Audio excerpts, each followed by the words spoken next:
20 Juli 2021. Hari ini bertepatan dengan Idul Kurban. Rekaman ini saya buat untuk pengingat saya sendiri dan terutama untuk anak-anak saya dan cucu saya. Kalau seandainya Anda mendengarkan ini, berarti Anda pun bisa belajar bersama dengan mereka. Apa yang saya sampaikan ini adalah dari pemikiran saya pribadi. Saya ulang, pemikiran saya pribadi. Jadi bisa dilakukan konfirmasi tentang kebenarannya bersama guru-guru Anda.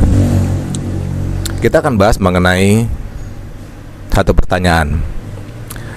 Di dalam Islam kita kenal ada rukun iman dan rukun Islam. Pertanyaan saya yang pertama, manakah yang lebih dahulu? Rukun iman dulu atau rukun Islam? Rukun Islam dulu atau rukun iman? Nah, pertanyaan ini adalah kuncian. Jawaban Anda 50-50. Ya, karena cuma dua, rukun iman atau rukun Islam.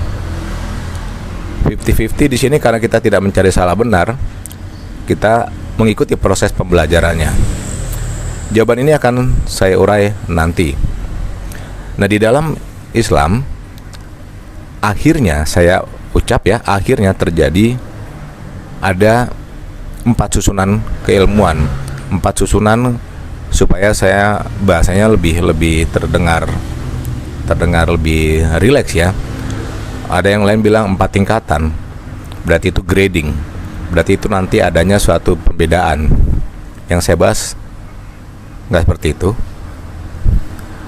supaya berkesan lebih halus, walaupun sejujurnya memang iya. Nah, jadi yang didengarkan ini oleh Anda ini adalah bagaimana kita menyikapi satu permasalahan dari berbagai sudut pandang. Tidak ada benar, tidak ada salah, ini versi saya ya. Yang ada adalah belajar. Kita kenal syariat, tarekat, hakikat, marifat. Apa kaitannya dengan pertanyaan di atas? Saya menjabarkan satu persatu secara ringkas, dan di sini kalau Anda mempunyai pendapat sendiri ya silahkan aja, terutama jika Anda mempunyai pendapat dari guru-guru Anda lengkap dengan dalilnya, ya silahkan saja. Mari kita belajar bersama. Saya pun harus belajar juga dari Anda. Satu, syariat. Di dalam syariat itu adanya tata cara. Islam adalah agama tata cara. Paling sederhana adalah salam. Itu pun ada tata caranya kalau menjawab salam. Bersin juga ada tata caranya. Sampai mau tidur pun semuanya ada tata caranya. Jadi itu lengkap. Di Islam itu tata caranya itu banyak dan lengkap. Lalu ada orang berpendapat seperti ini, pendapat yang belum tahu ya. Susah amat jadi orang Islam. Ya, karena memang kita perlu ditata perilaku kita supaya lebih rapi, baik dan benar. Tujuannya kemana? Tujuannya ke pertanyaan tadi di awal. Tata cara, pada saat kita belajar mengenai tata cara, di kepala kita, di mindset kita itu adalah suatu kewajiban, sehingga ibadah menjadi kewajiban. Pada saat itu, orang berupaya mengartikan, mengkonvert arti, mengartikan, mengkonvert ya. Apa yang dia lihat menjadi tindakan. Tata cara tadi termasuk mengartikan dari bahasa Arab ke bahasa Indonesia, dari bahasa Al-Quran ke bahasa Indonesia. Di sesi berikutnya akan ada satu pertanyaan besar dari saya, dan Anda harus jawab dari sekarang, apakah bahasa Arab sama dengan bahasa Al-Quran. Tapi itu nanti ya. Nah, di level syariat ini banyak sekali terdengar perdebatan, karena tata cara itu banyak ya. Kita kenal dengan mazhab-mazhab. Di Indonesia aja ada mazhab yang kita kenal, ada 4, Malikiyah, Hambali, Hanafi, Syafi'i dan lain-lainnya ya. Belum mazhab dari luar sana ya. Mazhab itu apa sih? Nanti. Sehingga saya bisa bilang bahwa saya tidak bermazhab. Why? Karena saya ber-Al-Quran. Al-Quran tidak bermazhab. Oke, kita bahas nanti lebih detail lagi. Jadi ini rekaman ini padat ya, karena akan membuka satu persatu pertanyaan yang berikutnya. Di level syariat ini hanya tahu antara benar dan salah. Karena itu memang didebatkan. Benar begini, Waktu itu Rasul aja sholat tangannya di sini, ini begini. Kalau tangannya nunjuk begini, goyang-goyang bagaimana? Ini begini, celananya begini. Terus kemudian di dahinya ada begini. Terus kemudian begini. Itu hanya benar dan salah. Sehingga di level syariat ini banyak sekali terjadi benturan pemikiran karena masih di level logika, masih di level panca indera. Dan itulah syariat itu adalah amal zohir, amal yang nampak, yang memang kelihatan, yang memang terlihat. Di sini masih dalam proses mengartikan. Ya, ini syariat. Jadi jika Anda masih suka menunjuk-nunjuk kesalahan orang, masih suka di hatinya itu berdebat, taunya surga, neraka, pahala, dosa, dan lain-lain ya, berarti ada di dalam susunan golongan orang-orang yang berpikir bertindak berdasarkan syariat, tuntunan. Oke, tidak ada benar, tidak ada salah. Ingat, ini adanya kita belajar bersama. Kedua, thariqat. Di level thariqat ini, tata cara tadi makin diperdalam. Jadi akan ada mereka yang memperbaiki dan memperbanyak ibadahnya. Saya ulang, memperbanyak ibadahnya. Kita tahu ada yang sunnah, ada yang wajib. Diperbanyak semuanya, diperdalam. Sunnah sholatnya ada, sunnah puasa sunnah, puasa tambahannya, sholatnya seperti itu juga, ya. Dan di sini mulai membandingkan. Apa yang dibandingkannya? Hati-hati, pada saat level ini dia mulai membandingkan antara apa yang dia lakukan dengan yang orang lain lakukan. Masih dalam peralihan antara logika sisi terdalam, karena dia harus turun lagi ya, turun sampai ke hati, mulai membandingkan dan mulai bertanya, kalau saya lakukan ini manfaatnya apa, lakukan ini manfaatnya apa. Bahkan ada pula untuk hal tertentu seseorang itu menghafalkan barisan potongan firman Allah untuk tujuan tertentu, misalkan untuk mengalirkan rezeki, misalkan pula untuk mendekatkan diri dengan orang lain, untuk menumbuhkan kasih sayang, dan lain-lain. Maka pertanyaan saya adalah, apakah benar tujuan firman adalah seperti itu?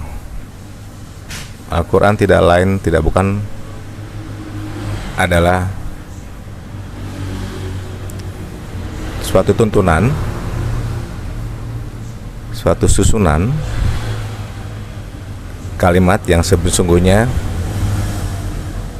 Al-Fatihah yang diulang-ulang, dan di situ bukan untuk tujuan selain untuk ridho Allah itu sendiri. Jadi ada yang menarik bahwa pada saat seseorang membaca potongan ayat tertentu untuk mengusir jin, misalkan ya, untuk menghadirkan kerejekian, misalkan untuk mendekatkan orang lain, misalkan seperti itu, berarti firman Allah hanya sebatas itu. Terlalu rendah menurut saya. Bukan itu tujuan firman Allah sesungguhnya. Tapi di level tarekat itu kebanyakan seperti itu. Jadi bagaimana? Ini tidak ada benar, tidak ada salah, untuk dipelajari bersama. Maka naiklah ke jenjang berikutnya, pindahlah ke susunan berikutnya. Karena di level tarekat ini sesungguhnya mulai bertanya. Pada saat mulai membandingkan, mulai menjalankan sesuatu, mulai bertanya, apa benar yang saya baca ini tujuannya adalah untuk ini? Sebenarnya bukan. Firman Allah tidak boleh diambil sepotong-sepotong berdasarkan suka atau tidak suka. Ya, kalau gue suka ini maka gue jalankan ini, gue ambil aja ini. Enggak, itu firman Allah, Al-Quran itu paket ya. Nah, di level tadi mulai bertanya tentang apa? Tentang apa yang dia lakukan, ibadah yang dia lakukan. Jadi pertama kewajiban kalau di level syariat, yang kedua mulai memperbanyak-banyak, itu mulai lebih dari yang lainnya, mulai lebih. Di level itu pula, di dua level tadi itu sangat kental dengan nuansa saya lebih baik dari dia. Oke.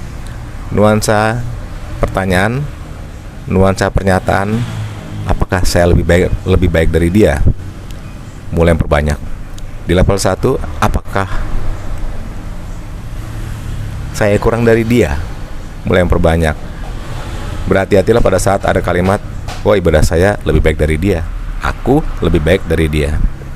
Dan kalimat itu adalah kalimat warisan iblis, dan itulah benih-benih kesombongan. Naik di level 3 mengenai hakikat. Hakikat adalah dimulainya pemaknaan tentang ibadah yang dilakukan. Kan tadi kan mulai bertanya mengenai ibadah tadi, mulai perbanyak ya. Ini kenapa saya melakukan ini? Tujuannya apa ya? Itulah hakikat.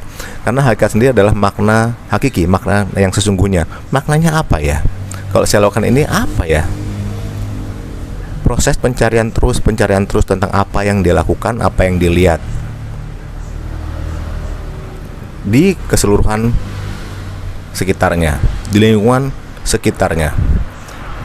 Apa yang dia terima dari panca indera, dia mulai mempertanyakan maksudnya apa, makna yang sesungguhnya, makna yang hakiki atau hakikatnya tuh apa.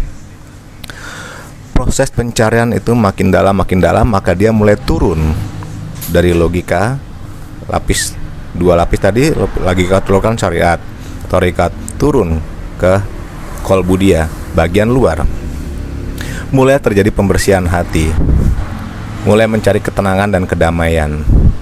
Karena di situ benar-benar akhirnya ada satu pertanyaan, ibadah tuh kewajiban atau kebutuhan ya?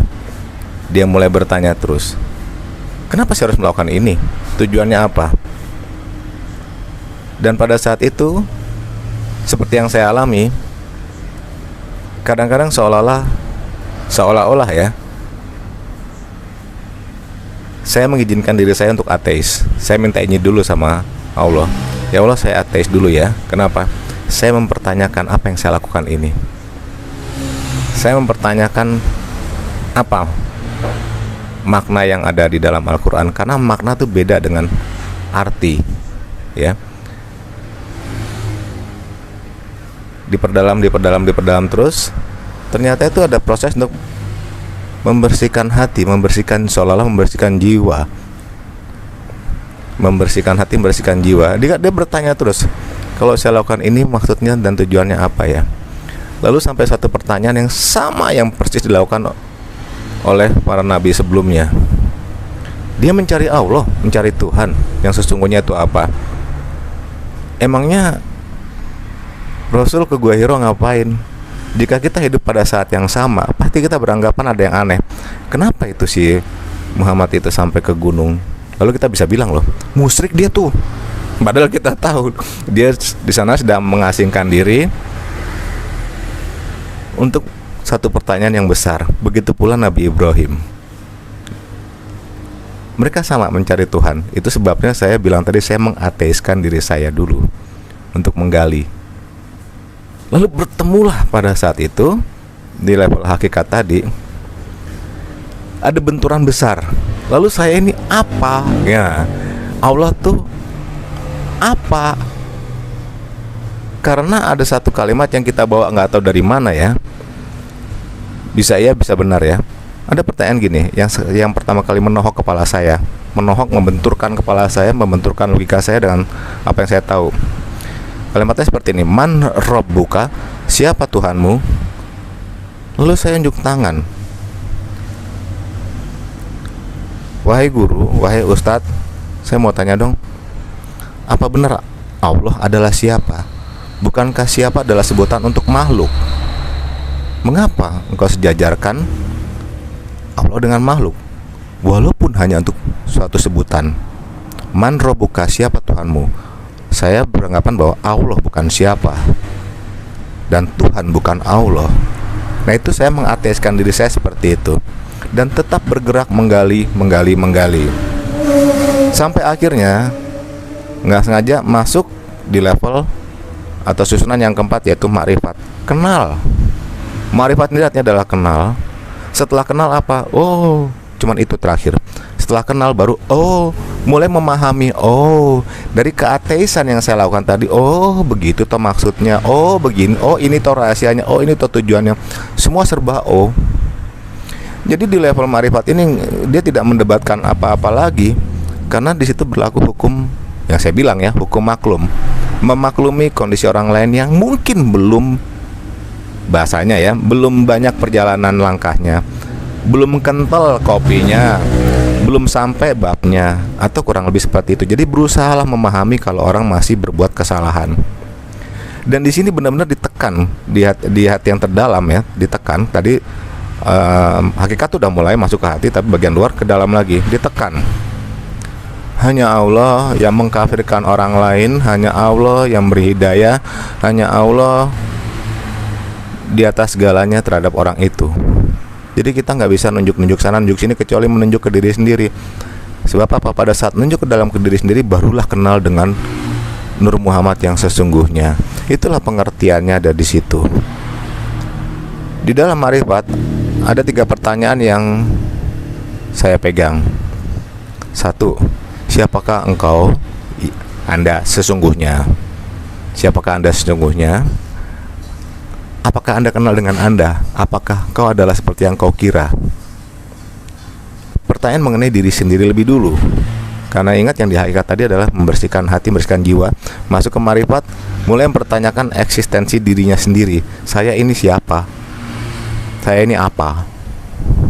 Saya, yang kedua masuk pertanyaannya, saya harus apa di muka bumi ini? Mulai mengenali tugasnya. Dia mengemban amanah apa lalu dilahirkan ke muka bumi ini. 1. Kenal diri sendiri dulu. 2. Kenal tugas. 3. Kenal pulangnya kemana. Jadi kalimat inna lillahi wa inna ilaihi rojiun seharusnya dimaknai secara dalam. Barulah kita tahu bahwa pulangnya tuh kembali kepada Allah. Allah yang apa dan bagaimana? Kembali ke pertanyaan pertama, siapa aku, siapa Allah? Kenapa Allah menurunkan aku ke muka bumi ini?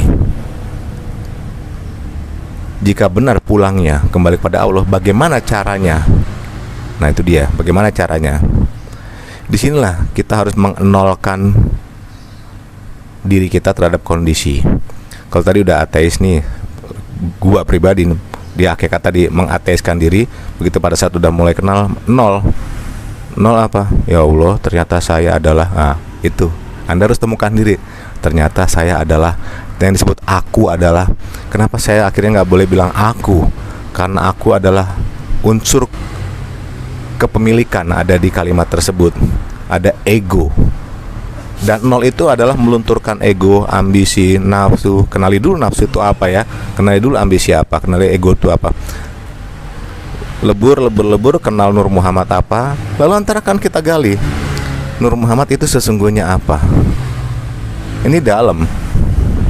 Apakah Nur Muhammad sama dengan Muhammad yang Rasul? Itu ada satu pertanyaan di situ. Oke, babnya beda nanti ya. Dan mulai memahami keterbatasan orang lain, kita memaklumi. Kenapa? Karena pada saat itu kita juga berkaca kepada diri sendiri. Pada saat sudah semakin mengenal Allah, tadi hati-hati ya. Oh ternyata saya ini. Oh AO. Oh Allah tuh begini. Allah adanya di mana? Kenapa Allah ada di mana? Allah wujudnya bagaimana? Bagaimana cara berinteraksi, komunikasi dengan Allah? Itu silakan dicari. Harus cari sendiri loh. Itu proses perjalanan kehidupan. Bisa aja dikasih tahu di sini, dan akan lebih menarik kalau Anda sendiri yang mencari tahu.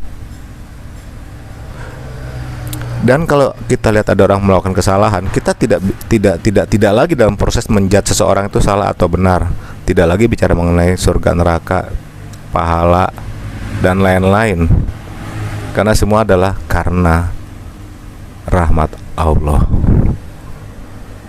Akhirnya kita akan kembali ke ilmu yang tertinggi, adalah ilmu syahadah. Ilmu syahadat. Syahadat yang kita baca itu mengandung makna yang besar, makna yang berat. Di level berikutnya, di bab berikutnya akan saya buka ilmu syahadat itu apa sesungguhnya, sehingga kita bertemu dengan kalimat yang luar biasa. Kalimat yang luar biasa. Kalimat menurut saya paling indah, paling agung. Kalimat itu pun ada di dalam setiap kita. Kalimat itu adalah pembuka terjadinya alam semesta. Kalimat itu meleburkan semua kalimat-kalimat yang bertentangan. Itu adalah Bismillahirrohmanirrohim. Dengan nama Allah yang Maha Pengasih lagi Maha Penyayang. Bismillahirrohmanirrohim. Baik, sampai di level marifat ini begitu kenal dengan Allah yang sesungguhnya, kita mengenal makna kasih sayang yang sesungguhnya. Lalu kita sampai kepada pertanyaan pertama, rukun iman dulu atau rukun Islam dulu? Baiklah, saya punya satu pertanyaan. Berapa tahun Rasul sholat? Wah, semua orang jawabannya aneh-aneh. Saya informasikan, Rasul sholat hanya 10 tahun. Silakan cek datanya. Isra Mi'raj usia berapa, meninggal usia berapa. Lalu pantaskah kita mencoba atau seolah-olah berkewajiban menuntut kebenaran dari syariatnya orang lain, walaupun tuntunannya sudah ada. Tapi ingat, kita ada 4 mazhab, fakta ya, dan 73 golongan. Maka Islam seperti apakah yang benar, yang mengaku-ngaku Ahlussunnah wal Jamaah? Tidak lagi dalam bentuk kata. Ingat, di level marifat, begitu kenal Allah, kata-kata itu lebur, warna itu lebur, segala bentuk material itu lebur. Apa itu maksudnya marifat? Kembali lagi ke yang ilmu marifat, kita masuk ke pertanyaan di awal. Semua orang sibuk di level syariat, sesungguhnya seperti itu. Benar salah, debat sana, debat sini, sehingga mereka terjebak bahwa tugas Rasul yang paling sulit adalah memperkenalkan Allah kepada orang itu. Data membuktikan bahwa 10 tahun pertama luar biasa syiarnya, sampai akhirnya hijrahlah dia. Karena sulit sekali memperkenalkan orang kepada Allah. Sama dengan pertanyaan, kalau gitu marifat dulu atau syariat? Ini siklus. Dimulai dari marifat dulu, karena Rasul memperkenalkan orang tersebut kepada Allah. Jadi level marifat dulu, kenal. Pada saat kenal, lalu masuk ke level syariat. Karena syariat untuk sholat sendiri adalah pada saat Isra Mi'raj. Berarti udah lama, 40 tahun Rasul jadi Nabi, terus kemudian 53 ya Isra Mi'raj, baru tata cara sholat. Kenapa sibuk dengan ngurusin benar salahnya sholat orang lain?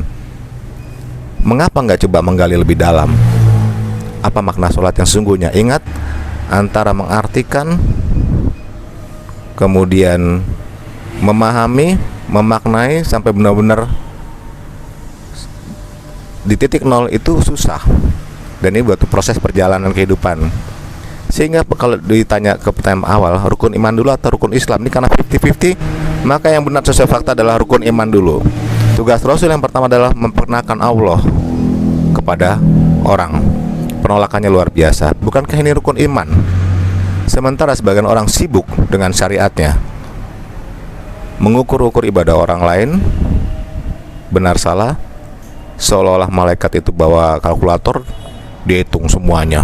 Wah, tambah-tambahan, kali-kalian. Tidak seperti itu, karena di level marifat kita tahu kalau tidak karena rahmat Allah.